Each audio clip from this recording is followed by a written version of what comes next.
I have a grandmother, and my mom's sister is also named Glory.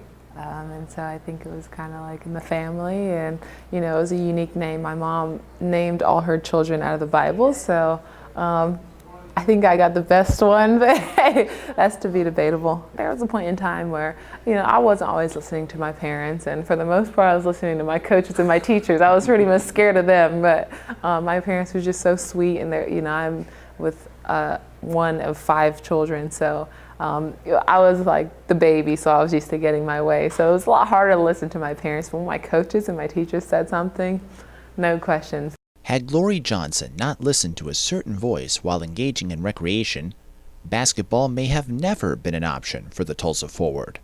It was more like elementary school, and I was playing outside by myself waiting for my mom and dad to pick me up from school. And there was a basketball coach, and he kind of noticed that I was always outside waiting on my mom and dad to come, and it was always like a really long time, and I played soccer. So I was out there playing soccer, and they're like, hey, why don't you come inside and, play basketball and at least watch and see if you like it, and if you like it, you can join. Well, I ran track, and I played basketball, and I played softball, and I liked basketball the best because it was more like a team sport, and there was the running involved, there was the jumping, and scoring was a little bit easier than it was with soccer. So I was like, hey, you know what, this is a lot less running, and I still get to score, and I still get to play with my friends. When it was coming close to deciding with college, I had to make a decision. I had way more offers with basketball than I did with track.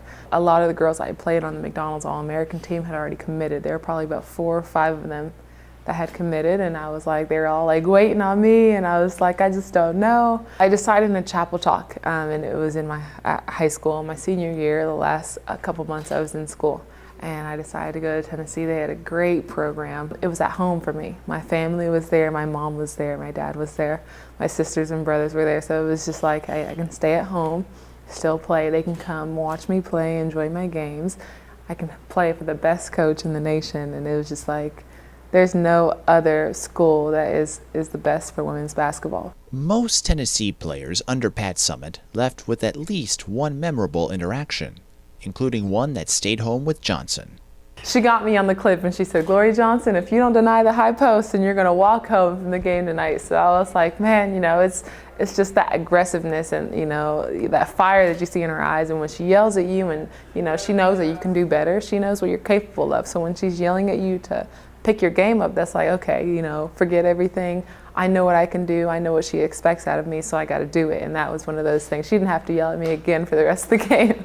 Me and Pat had a pretty good relationship, and she was like, my mom, whenever my mom wasn't able to be around when I was in Tennessee, so it was only like a 15-minute drive to go home, but she offered people to come over for Thanksgiving and Christmas, and every time I go back to Tennessee, I go see my mom, and then I go see Pat, so it's just like a great little reunion every time I go back. Johnson studiously watched ESPN's 9 for 9 exploration of Summitt, believing the documentary accurately portrayed the influence she knew firsthand. Of course, I've done my research, and I know her story. I know how much she's impacted the game, but I think that was just an eye-opener for a lot of other people. They know who Pat Summitt is, and they know she, one of the greatest coaches in the nation, but they don't know everything that she's done to impact players' lives and, so many players' lives and, impact the game of basketball as a whole. So I think watching it and seeing the impact that she had and, what she's done for the game is huge for a lot of people to be aware of. In the transition to the pros, Johnson became a primary tool for building a fluent core in Tulsa.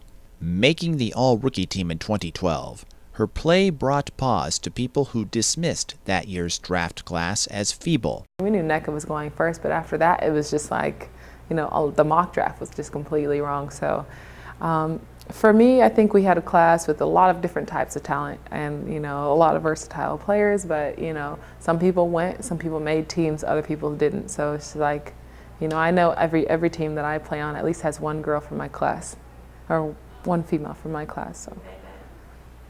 And Raquan Williams, so she was from my class, and she's a great player. I know that I have to stay positive, and my team helps me stay positive, and the coaches, and it is hard just coming from such a strong program and then coming to a program that's trying to build, and you just have to understand that and accept it, And when you choose to be on a team and stay on a team, and you're drafted by a team that is rebuilding or trying to build in a new place, it's going to be hard. You're going to have some downfalls, but at the same time, I'm in it.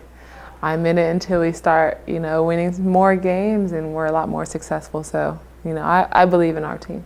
I would have to say the toughest part is with injuries. Just knowing that you have an injury and you got an injury by playing basketball, and do you want to continue to play and know that you can get more injuries? That's probably the toughest thing for me. I have been blessed not to have as many injuries as most, and I've been pretty healthy for the majority of the time I've been playing. Johnson discovered basketball's latent comfort while fulfilling her overseas duties. Were the sports signals the only trace of home? I was in Volga, Russia, and it was probably about 8 hours from Moscow, and it was just nothing but me being inside, trying to stay warm, eating, sleeping, and playing basketball, and that was it for me. There were no distractions. People barely spoke English, so it was kind of tough. I was able to work on my game, work on confidence, just knowing that if I can knock down, mid-range jumpers and things like that, then there'd be no problem. So I carried a lot of that back to me when I came to the WNBA. I had to cook almost every single day, and it's kind of hard because when you're in the States, you can easily go somewhere and pick up something. They speak English, so you can order anything on any menu in the States. When you go overseas, it's a lot harder. When they don't speak English, when you don't, have your own transportation. We had a driver, so it's not like I could get in my car and drive somewhere and grab some food before practice. So it was a lot tougher, and you had to make sure you had food, and you're able to cook food. And so I did. I worked on my cooking skills, and I brought a lot of them back to the States with me. With her swelling skills, Johnson strives to make basketball a springboard to other public platforms. I would love to go into broadcasting, maybe become a commentator. I don't mind being in front of the camera. I don't mind talking to people. I love, a lot of the motivational speaking that I had to do in college. I absolutely enjoyed it. I enjoy motivating people. I enjoy talking to people, especially children. Her camera-friendly interests budded at Tennessee, thanks to cultivating conversations with her on-air role model. LaChina Robinson, I worked with her a whole lot when I was in college, and we just talked back and forth through some ideas together. There was a lot of work that I wanted to do with her when I was in school, but now you're in the WNBA, you're overseas, there's hardly ever any time, but we still talk back and forth to where we're going to get together and we're going to do something, so I'm going to always have that in the back of my mind. Johnson also embraced the arena of public speaking, using its power to punctuate the ideals of positivity to impressionable personalities. Pat would always be like, okay, well, when are you guys going to talk to the kids about, staying in school, how important school is, how important listening to your parents, and, if your parents are telling you something and your coaches are telling you something else, and it's the same thing, you probably should listen to your parents and your coaches and, your teachers. And so it's huge to get that to the younger children so that they realize, hey, they're athletes and they're grown-ups and they're still listening, so it's like, if you can get it to them when they're younger, they'll grow up knowing that, hey, this is the right thing to do. Seen as a second-tier talent throughout her career, Johnson has embodied a top-level work ethic to communicate her talent. Whenever you see me on the court, I don't want anyone to ever see me and think that I'm not working hard. So whenever I'm on the floor, whenever I'm not on the floor, in the classroom, I was trying to work hard, outside of basketball, off the court. I'm always trying to work hard, so whatever I'm doing, I'm trying to do it to the best of my ability, as hard as I can.